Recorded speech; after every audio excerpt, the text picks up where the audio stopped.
So India's culture root, the whole chapter is about the Vedas, its meaning and the messages. So where we also seen about the Vedic society, what were the professions and the culture, then the yoga, Upanishad and the Vedanta were there. Then it also tell us about the new school of thought, that is the Buddhism, Jainism and Charvaka, and then also tell us about the folk and the tribal roots. So let us quickly revise this chapter. That is, what are Vedas? If we will start from here, then it tells us about the Vedas. The word Veda comes from the Sanskrit Ved, which means knowledge. Okay, and there are four Vedas: the Rig Veda, the Yajur Veda, the Sam Veda, and the Atharva Veda.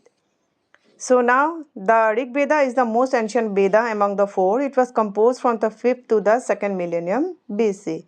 So if we will talk about the message, what is the message of the Vedas? Then the early Vedic society was organized in different janas or clans, that is larger group of people.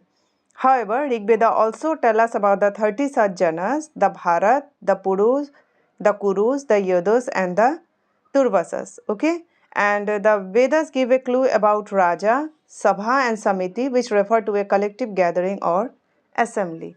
So if we will go through the questions, then the question may be, what are the Vedas? So the Vedas consist of thousands of hymns, prayers in the form of poems and songs that were recited orally, not written. Okay, and the word Veda comes from the Sanskrit Ved, which means knowledge. There are four Vedas: the Rig Veda, the Yajur Veda, the Sam Veda and the Atharva Veda. So it may also ask in the question, who were the rishis and rishikas? Then the Vedic hymns were composed by rishis, male seers were sages and the rishikas were the female one. Now in the Vedas, they tell us, they give us a message also, that is many professions were there, such as the agriculturist, weaver, potter, builder, carpenter, healer, dancer and barber were there. It also mentioned about many rituals, and these yajna were daily rituals in the form of prayer, offering god and goddesses. Not only this, it also tells us about the yoga as an ancient root in Indian cultural roots, and the Vedas describe yoga. It is a combination of physical, mental and spiritual practices. So, the question arises here, that describe about the Vedic society, then you can write, early Vedic society was organized in different janas or clan, that is largely groups of people, and the Rig Veda alone lists over 30 such janas. For instance, the Bharatas, the Purus, the Kurus and the Yadus, the Turvasas, etc. However, not much is known of how these janas governed their society. The Vedas only give us a few clues through words like Raja, Sabha and Samiti, both of which refer to a collective gathering or assembly. Many professions are mentioned in the Vedic text, such as agriculturist, weaver, potter, builder, carpenter, healer, dancer, barber and priest. Okay, now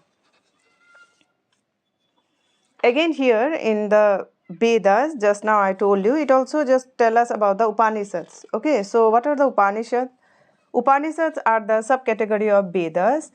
It is originated from each branch of Veda and it deals with the philosophical aspect of life. And it also teaches that the Brahman recites the Atman and the unchanging code of human individuals. Okay, so here the question may be there, what is Upanishads? So a group of texts known as Upanishad built upon Vedic concept and introduced new one, such as rebirth and karma. The Upanishad also introduced the concept of Atman, the self-divine essence that resides in every being but is ultimately one with Brahman. It follows that everything in this world is connected and interdependent. Okay, so this is Upanishad. Now, as we move, we find that new school of thought emerged in India in the first millennium BCE and their core principles. Okay, so here we will see about the Buddhism, Jainism and Charvaka. Okay, so what is Buddhism? Describe how Buddhism began and explain its basic teaching. So early in the first millennium BCE, several more schools of thought grew out of Vedas. However, other schools of thought also emerged which did not accept the authority of the Vedas and developed their own system. One of them is Buddhism. Siddhartha Gautama at the age of 29 decided to give up his palace life and left his home to find the cause of suffering, existence of pain and misery in life. So after meditating for many years under a peepal tree at Bodh Gaya, that is today in Bihar, He attained enlightenment. Siddhartha then became known as Buddha, which means the enlightenment or awakened one. And what were the teachings of Buddhism? The Buddha started teaching what he has realized, including the idea of ahimsa and non-violence. He also insisted on a sincere inner discipline. He also taught about Four Noble Truths, the Noble Eightfold Path, and the Five Precepts. Okay, so this is about this one. Now here also we have seen about the Zainism, that is describe how Zainism began and explain its basic teaching. Prince Vardhaman at the age of 30 decided to leave his home and go in search of spiritual knowledge. He practiced an aesthetic discipline life and after 12 years achieved infinite knowledge or supreme wisdom. He became to known as Mahavira and start preaching world what he had realized, that is the teaching of Zainism. Now what is the teaching of Zainism? So Zen teaching include ahimsa, anektavada and aparigraha. Zainism also insists on the interconnectedness and interdependence of all creatures from humans to invisible organisms as they support each other and cannot live without one another. However, there are some similarities between Zainism and Buddhism is also there. So both the founders of Zainism and Buddhism live their comfortable life to attain enlightenment, and they both follow the principle of non-violence. So this religion emphasizes spiritual and ethical practices. They also believe in the concept of karma and dharma and the search for an end to suffering and ignorance and many important values. This religion also believe in the concept of reincarnation, that is the rebirth, and both religions have influenced Indian culture. Okay, so this is about the Buddhism and Jainism, that is a new school of thought that was emerged. Okay, after that we have also seen that the tribals were, the folk and tribal roots were also there in the Indian cultural society.